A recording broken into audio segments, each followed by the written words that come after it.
Hello, welcome back to another Theory Thursday. Today we are talking about the difference between dissonance and consonance and the interval of a seventh in particular. Why is it so important in music, in chord structure, all of it? So that's what we're talking about today. I've got my Timex Weekender on, my Timex Easy Reader. It's my Timex Easy Reader. They're so similar, though. No tie on today. As always, if you've been enjoying the tune videos, the theory videos, the music videos, all of it, like and subscribe is always appreciated, but not necessary. Just keeps the channel going and the community growing. And I love to do this, and I want to keep doing it. So any help is very appreciated. So I think that's it. Without further ado, consonance and dissonance, the seventh. Let's go.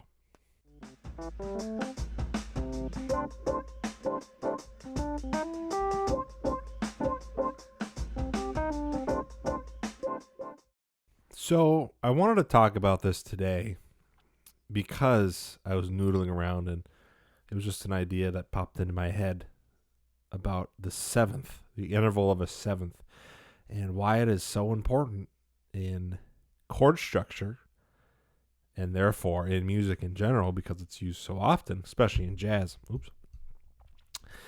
And it got me thinking about intervals and the most dissonant, the most consonant, stuff like that. So I thought I'd make a video on it. So check this out.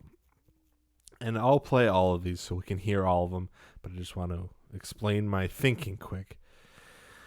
The most dissonant intervals there are, the two most, we'll just do that, are the minor second. So that would be like C to C sharp, B to C, E to F, right? The minor second. That's the first most dissonant. Second, the tritone, which we've talked about quite a bit on this channel before in dominant chords.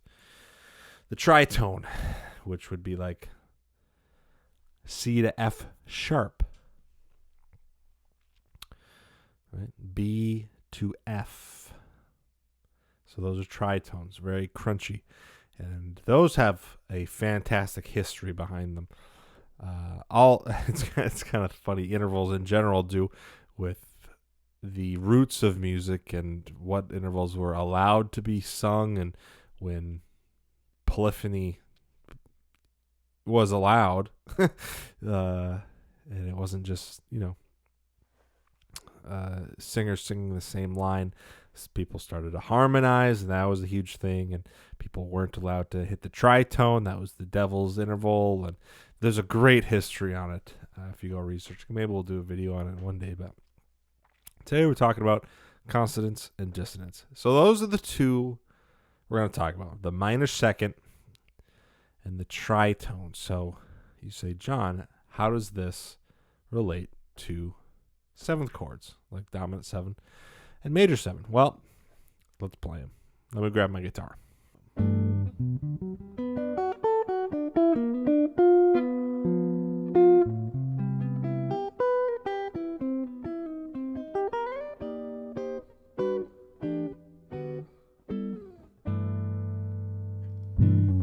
Okay, sevenths. What are we talking about here? Here's a major seven, a G major seven chord. Now that's pretty nice sounding.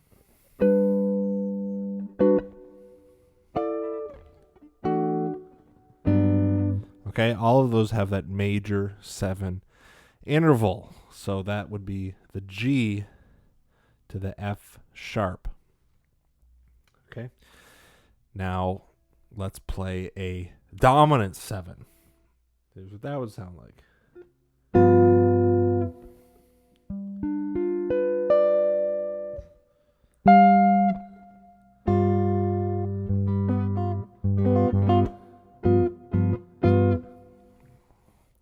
Okay, now those sound pretty crunchy. And those have the flat 7. So now it's the G to the F natural. Okay, but there's another thing in play here, and it's the tritone, which we've talked about in the dominant chords. As soon as you make that F sharp an F, you have a funky tritone going on between the third of the chord and the flat 7. So in this case, we're playing a G chord, which is G, B, D, and then whatever 7th you want to put on it, F sharp or F. So if you put an F on that, the B and the F become tritones. Now that's pretty crunchy, right? That's dissonance right there. That's our second most dissonant interval.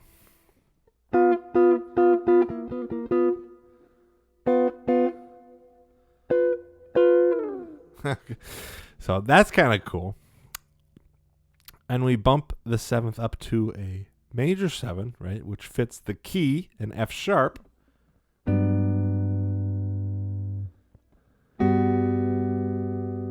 And all of a sudden we have this relaxing, glorious, I feel better about this now, chord. Right? That's soothing.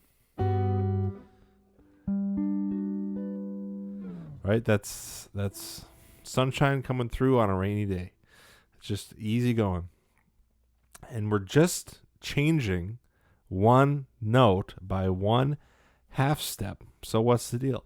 Well, the first thing is the tritone goes away.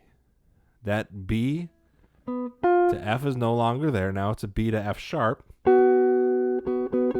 which happens to be a perfect 5th.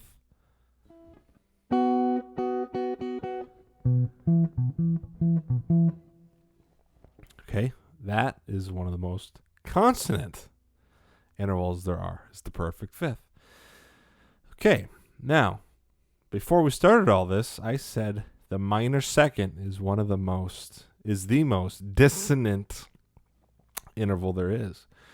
And if you're thinking real hard about this, you might be thinking, John, when you switch that F to an F sharp in a G chord, aren't you just one note away from a G? So shouldn't that clash?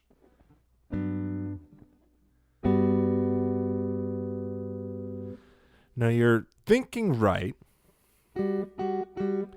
That's the interval.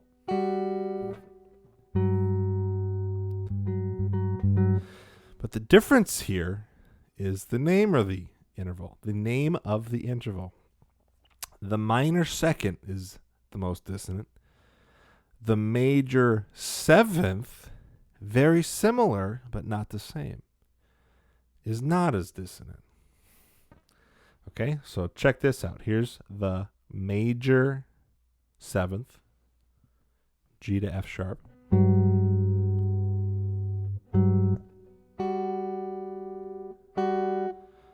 Okay, now here is the minor second. We'll go F sharp to G, right?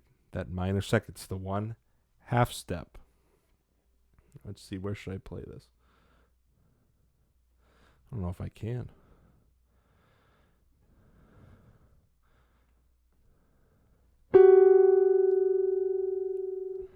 Okay.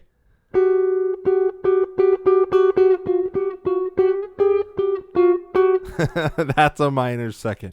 And you see why it gets the title for the most dissonant.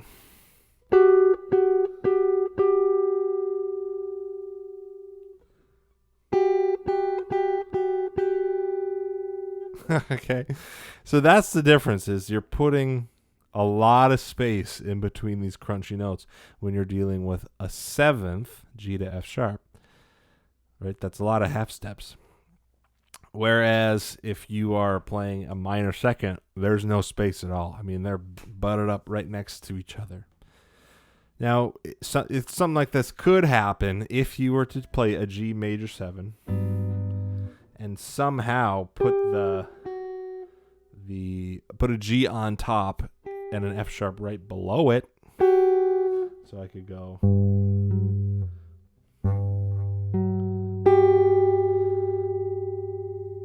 Now, technically, that's an F or a G major 7.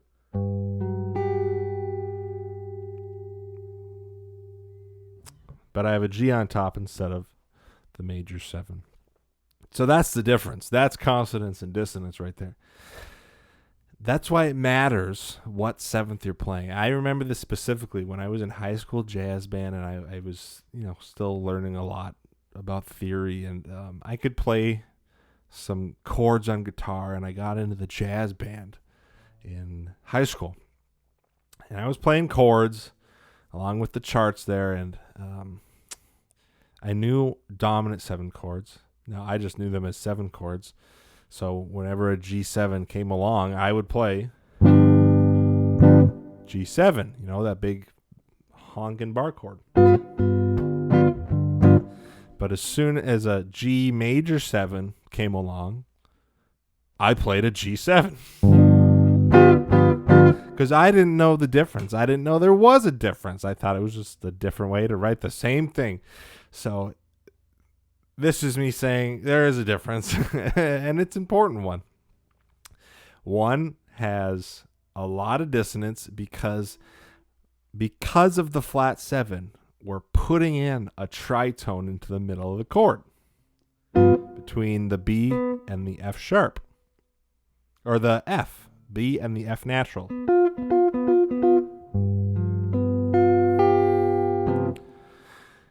You raise it up to a F sharp, which is in the key of G major.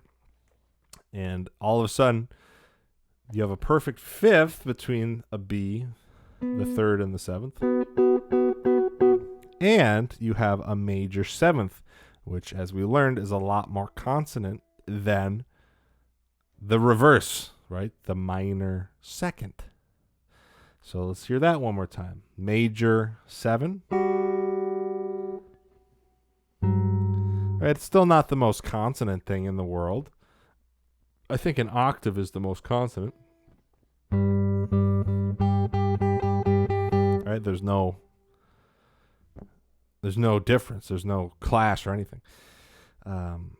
So the major 7, I mean, it's not the most consonant thing, but it's not a tritone. As opposed to the minor 2nd. How did I do this?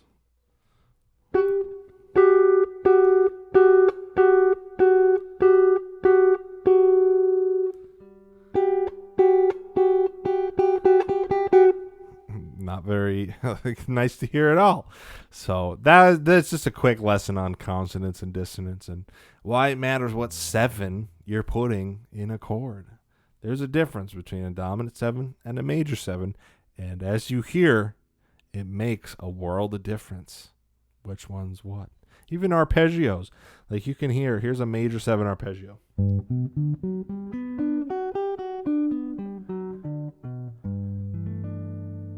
Here's a dominant 7 arpeggio.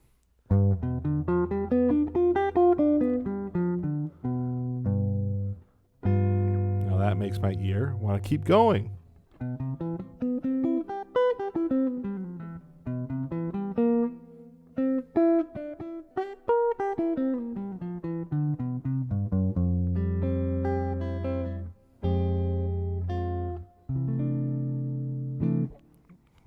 I'd just keep going. All right, that's it. I think that's enough information. There's a difference. Consonance and dissonance. Major 7, flat 7. Makes a difference. I think that's enough information for today. Thank you. Hopefully you learned something, or at least it was thought-provoking. And we'll see you for the next one. Bye.